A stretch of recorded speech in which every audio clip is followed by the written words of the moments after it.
continuing on from yesterday, how do you worship Goddess V? Well, one thing is you got to call people out for not worshiping Goddess V. Like if they're not worshiping, then they're not. And some examples of not worshiping are people will worship things like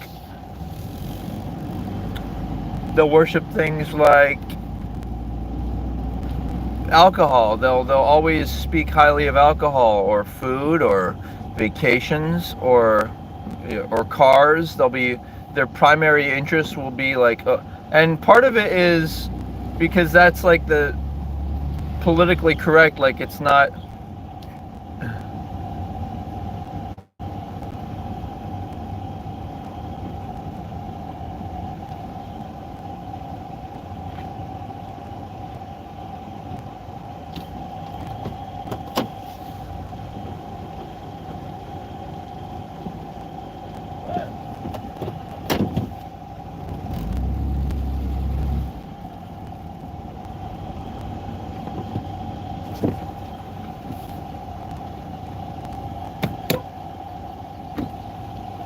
It's like it's politically correct to talk about things that are not sexual.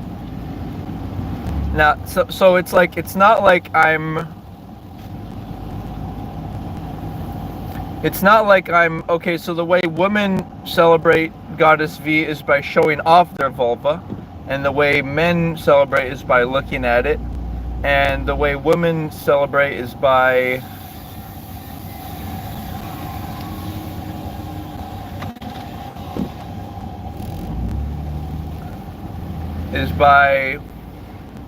keeping themselves sacred until marriage, and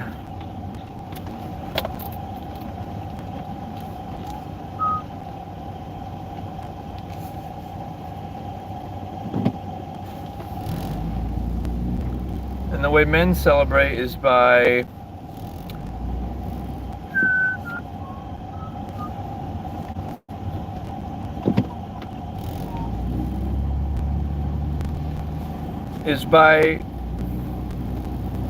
like it's a whole process. It's like it's just by not, like I was saying, like it's not like I'm gonna be openly talking about this type of stuff, but actually in a way I'm not gonna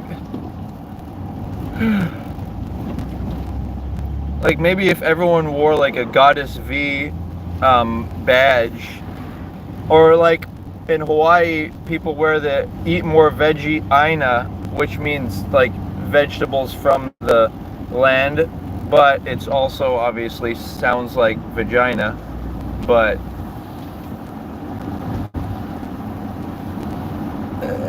for me, it gets the message across at least, but it's still sort of rough on the. It's a rough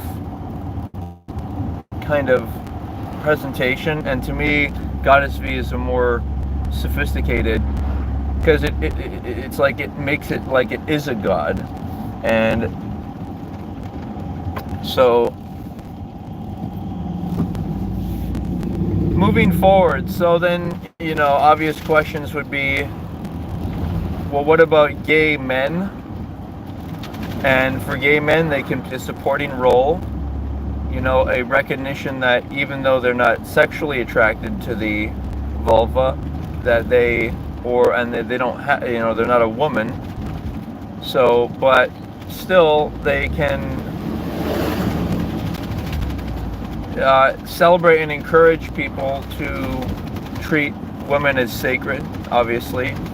And this is equally, like, women always think, like, when men talk like this, like in Muslim or whatnot, of trying to protect women, treat them as sacred, they feel like it's an objectification. But women also need to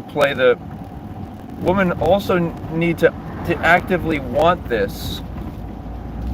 Like, it needs to be like, yeah, I want to be, the term, the kind of spiritual term is to be covered by a man, to be protected by a man, generally would be the father and whatnot.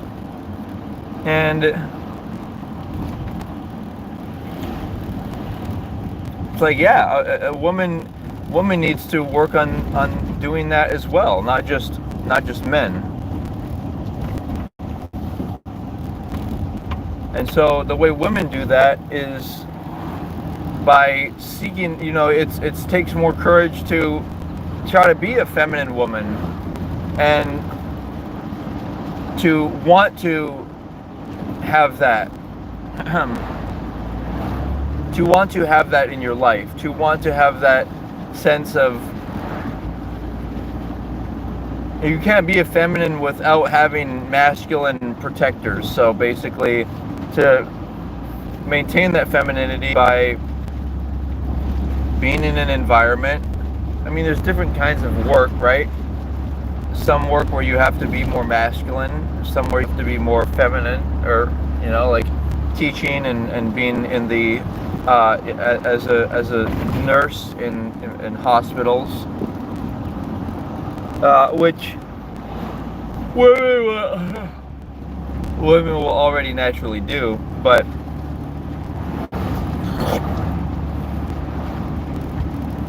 and then, like I touched on yesterday, this idea of money, this idea of women having money.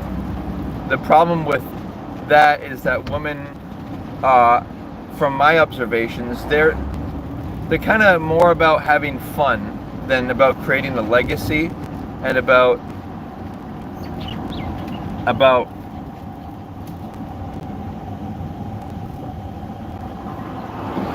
enforcing a set of ethics and morals. Like, they seem to be more about, let's, when older women talk, they're like, yeah, I had a fun life, even if they, drank alcohol and harmed their bodies by doing that, and then didn't have children or grandchildren. And I'm not saying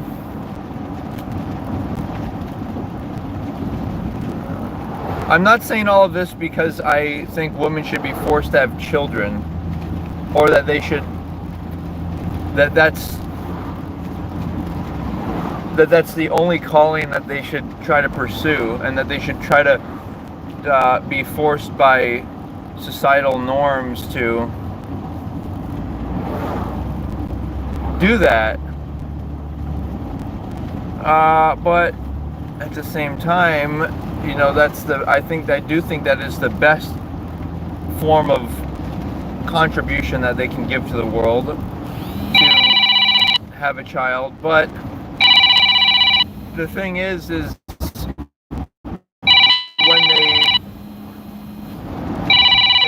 whether or not they have a child,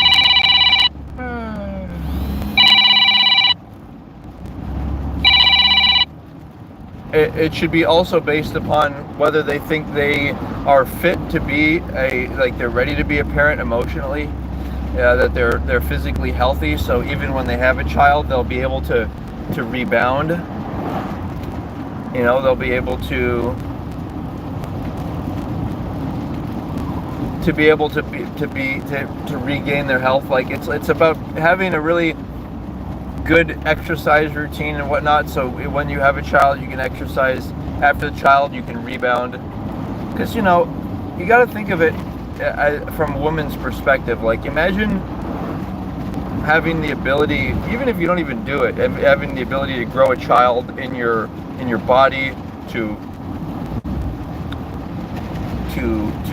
breastfeed. Like, it's a very intimidating, I would say. And I want to celebrate women. I want them to be able to, if they want to be able to have, I want them to be able to not have to work and be able to have fun in life, but all surrounding the auspices of them raising their own children, and they being like making dinners, which is relatively fun compared to, and doing laundry and stuff, which is relatively fun and easy compared to most men's jobs in the public realm. Let's see here. I better get this call. I'll be back. Actually, I'm going to keep going. I am going to keep going.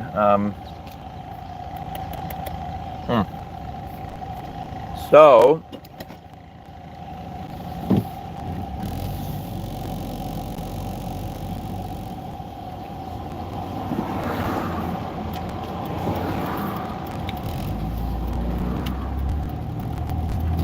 the concept is to really question today's society, because it's very anti the feminine woman. It's very much about, and you can't be feminine if you want to be alone and not have, male, and like being at their house, you kind of letting them manage your money, so you're not, because what women will do is, women have ups and, they have a lot of hormones, and sometimes the hormones makes them want to escape or only have fun, and that would mean, instead of saving up for their family and their future legacy, which women don't really do, it would mean, because women kind of need guidance. I think they need to have like a masculine force in their life telling them, okay, we're only going to eat this type of food and do this, and I it would be great. I would love it if, and I do see some women, like I practice the quote unquote religion of veganism, and so there are women, and it's particularly true of like women who've been disenfranchised, like lesbian women. They are more vegan. I think they're probably the most vegan, which is all great, and I'm very happy about. But even lesbian women, like, I think one should be the more masculine, because then it's like it's something about when no one's playing a role, it just becomes harder to function. And I don't know if that's exactly. Oh, here we go. Hey, AC, talk at the haters, boy. No, AC, the reality is although I'm not a homosexual, I used to have low self-esteem, and I was preyed upon by homosexual men when I was a younger person. I also had some mental illness, some lack of motivation to work. So I became, in a way, a prostitute gay for pay, but that wasn't. But through that hardship, like, I think men need to go through hardship in order to really appreciate the vulva. Like, in order to properly worship Goddess V, you really need to either work hard, and it's that sense of accomplishment that gives you that confidence to just, you need to be able to, like, when you're looking at whether you're attracted to a woman or not, it's easy to be distracted by maybe a pretty face, or a symmetrical face, or sacks of fat on the ass or breasts. You really need to straight up look at a woman, and even if you want to have sex with her, you need to ask yourself, would I want to give her oral sex? And so for me, I find that, if a woman's more tan, that kind of makes me more attracted to her. And if she's fit, because she's got what I would refer to as a clean and tight body, and so, like, there's no flaps of skin and no excess fat, like, kind of making it, less hygienic, and it's just a nice, clean, and then a clean vulva, and that's, that is Goddess V. Goddess V is not an unshaven vulva. Holy fuck. And you get what I'm saying, AC, right? Like, I'm driving right now, so I can't see your comments, but shortly I will glance.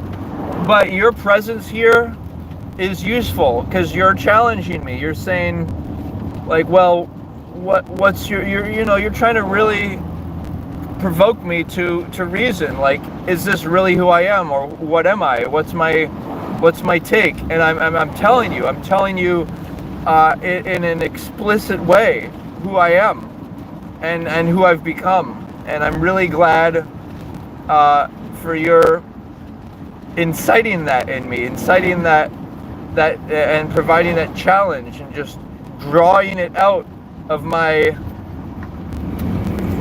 mind. Like you're oh, bumps in the fucking road. Fuck. Oh my god. Fucking bumps in the road. Fucking AC, nigga. Yeah, it's your nigga AC, boy. Like AC, if I had a rap beat, dude, if I had an instrumental, I would be daunting, really. I would be bashing. Yeah, I would destroy. I mean, AC, let me ask you something. Are you like somebody who knows about all the past? Alright, hold on guys, everybody. I'm at the dump right now. You know, part of it is you need a woman who can handle the truth of what your past was, you know what I mean? Yeah. Hey, yes, so I'm throwing out a fridge and a desk. Okay. Yeah. Okay, thank you. Alright, oh, AC, you fucker, you left, you fucking mule. You fucking government shill, you fucking CIA asset. Alright, well, it's been fun. I've got to throw out this trash. But let's recount soon. Let's get back. I'm gonna destroy AC. AC is being ruined. Bilbo!